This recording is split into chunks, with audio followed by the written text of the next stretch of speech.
जय हिंद दोस्तों, वंदे मातरम। पश्चिम बंगाल की पूर्व मुख्यमंत्री ममता बनर्जी और उनकी टीएमसी को कोलकाता हाई कोर्ट से एक बहुत बड़ा कानूनी झटका लग चुका है। दरअसल पार्टी के जो 3 बैंक अकाउंट हैं एचडीएफसी के, जिसमें 440 करोड़ रुपए से ज्यादा पैसा जमा है और उस पर जो डेबिट फ्रीज लगा हुआ है उसको हटाने या फिर अंतरिम राहत देने से अदालत ने साफ इंकार कर दिया है।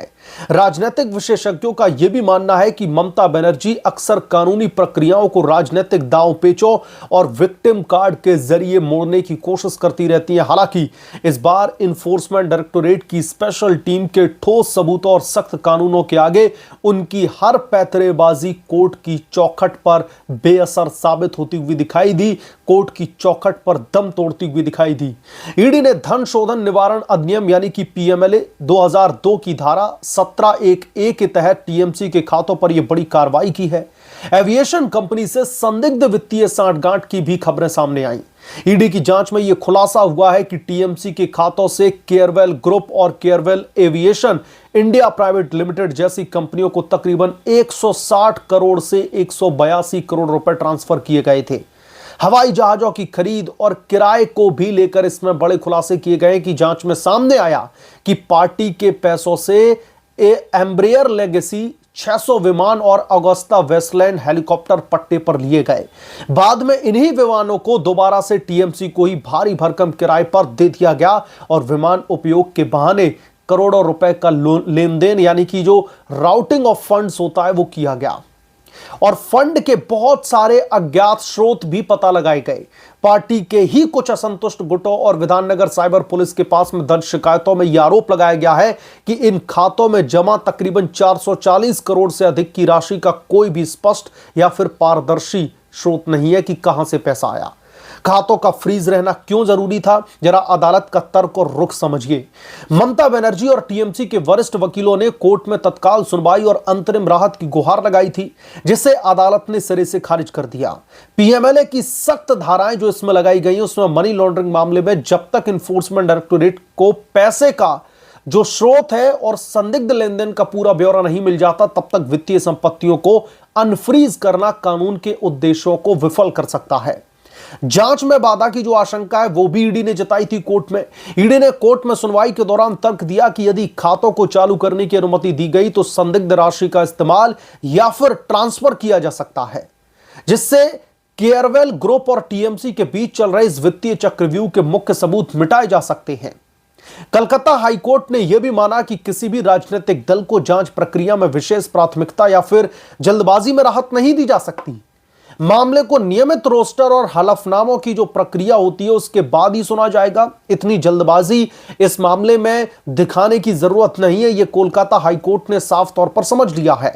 ममता बनर्जी की राजनीति का एक बड़ा हिस्सा हमेशा से केंद्रीय एजेंसियों और अदालती फैसलों को राजनीतिक प्रतिशोध बता करके जनता के बीच में सहानुभूति बटोरने का रहा है। लेकिन जब मामला 440 करोड़ रुपए के बेहिसाब धन और चार्टर्ड प्लेन हेलीकॉप्टर्स के संदिग्ध लेन देन से जुड़ जाता है तो यह सवाल केवल राजनीति का नहीं बल्कि वित्तीय ईमानदारी और पारदर्शिता का भी बन जाता है। अदालत का यह फैसला यह स्पष्ट संदेश देता है कि कानून के समक्ष राजनीतिक पद या फिर प्रभाव कोई भी ढाल नहीं बन सकता। टीएमसी का यह दावा कि खातों के फ्रीज होने से उनका दैनिक कामकाज प्रभावित हो रहा है, अदालत के सख्त रुख के आगे नहीं टिक सका। ममता बनर्जी के वकील वही विक्टिम कार्ड जज साहिब के सामने प्ले करने की कोशिश कर रहे थे कि जो दैनिक खर्चे हैं वो पार्टी कहां से उठाएगी। जांच के अंतिम पड़ाव तक पहुंचे बिना 440 करोड़ रुपए के इन खातों से रोक हटाना मनी लॉन्ड्रिंग रोधी कानून का सीधे तौर पर उल्लंघन है। और सबसे बड़ी बात यह है कि इन्फोर्समेंट डायरेक्टोरेट को हमेशा से टीएमसी तो अपने पैर की जूती समझती आई है। इन्हें ऐसा लगा कि जब भी कानूनी प्रक्रिया के तहत इन्फोर्समेंट डायरेक्टोरेट की स्पेशल टीम ने जब टीएमसी के खिलाफ में, ममता बनर्जी के खिलाफ में या फिर कोई भी ऐसी शख्सियत जिसका लिंक ममता बनर्जी से रहा हो, जब ईडी ने एक्शन लेने की कोशिश की है टीएमसी ने उसमें हमेशा अड़चन पैदा करने की कोशिश की। लेकिन इस बार ममता बनर्जी के उस खजाने पर टीएमसी ने किया जिसके बिना ममता बनर्जी पश्चिम बंगाल में एक आम इंसान के से ज्यादा और कुछ भी नहीं है।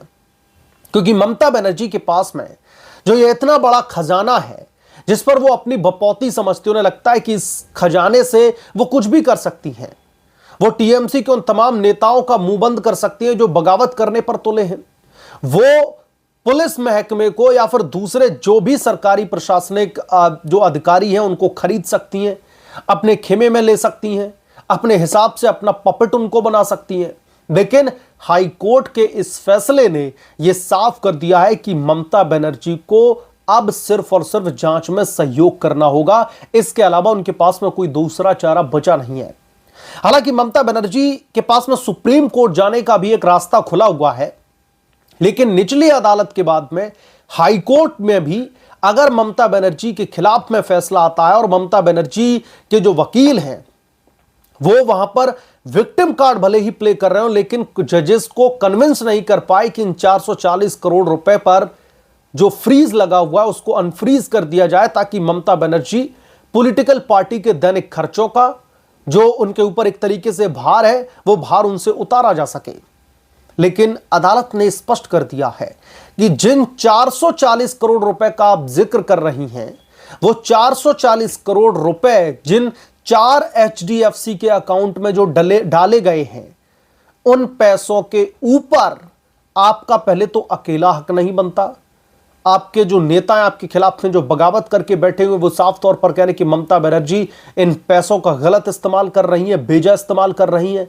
तो पहले तो अभी यह तय नहीं हो पाया कि असली टीएमसी कौन है, किसके पास में वो पार्टी का फंड जाना चाहिए। दूसरा, जो एनफोर्समेंट डायरेक्टोरेट ने मनी लॉन्ड्रिंग के एंगल से जो जांच शुरू की है, उस पर सीधे तौर पर प्रभाव पड़ सकता है और इन पैसों को इधर उधर किया जा सकता है। इसका जिक्र भी ईडी ने कोर्ट में सुनवाई के दौरान किया और कोर्ट कहीं ना कहीं इस बार ममता बनर्जी के उस विक्टिम कार्ड वाले जाल में नहीं फंसा, जिसके बलबूते पर हर बार ममता बनर्जी राहत लेने की कोशिश करती हैं। जजेस के साथ में विक्टिम कार्ड प्ले करती है ममता बनर्जी। लेकिन इस बार अदालत ने कहा कि अगर हमने इस मामले में राहत दी तो यह कानूनी संगत नहीं होगा। और सबसे बड़ा तर्क यह है कि अगर राहत दे दी गई तो इससे सीधे तौर पर जो एनफोर्समेंट डायरेक्टोरेट की स्पेशल टीम मनी लॉन्ड्रिंग के एंगल से जांच कर रही है, उस जांच पर बड़े पैमाने पर प्रभाव पड़ सकता है। इसलिए अदालत ने कहा कि जब तक इस मामले पर जांच चल रही है, हम ऐसा कोई भी आदेश जारी नहीं कर सकते जिसकी वजह से इस केस पर कोई भी नेगेटिव इंपैक्ट पड़े। अब दोस्तों, कोर्ट के इस फैसले के बहुत सारे मायने हैं। अगर हम राजनीतिक मायनों के तौर पर देखें तो समझिए, ममता बनर्जी की स्थिति अब पश्चिम बंगाल में वो हो चली है जैसे धोबी का कुत्ता, ना घर का ना घाट का, वो हालत हो चली है। ममता बनर्जी जो पावरलेस इस समय जो असहाय महसूस कर रही है, मुझे नहीं लगता कि हिंदुस्तान के किसी भी राजनीतिक दल ने इतने बड़े लेवल पर कभी राजनीतिक तौर पर असहाय महसूस किया होगा। लेकिन यह तो फैक्ट है कि ममता बनर्जी अब पश्चिम बंगाल से एक तरीके से विलुप्त होने की कगार पर पहुंच चुकी हैं। ममता बनर्जी को समझ में नहीं आ रहा कि वो करें तो करें क्या। अपने वकीलों की फौज खड़ी करने के बावजूद भी कोर्ट से भी उनको किसी भी तरीके की राहत मिलती दिख नहीं रही। बहरहाल, इस मामले पर आप क्या सोचते हैं, आपकी क्या राय है, हमें कमेंट करके जरूर बताएं। जल्द मिलूंगा किस दूसरे बड़े अपडेट के साथ में, तब तक के लिए धन्यवाद। अगर आप लोग चैनल पर नए हैं तो प्लीज चैनल को सब्सक्राइब करें, साइड बने बेल आइकन को जरूर प्रेस करें, ताकि जब भी मैं कोई बड़ी खबर लेकर के आऊं तो उसकी नोटिफिकेशन सबसे पहले आपको मिले।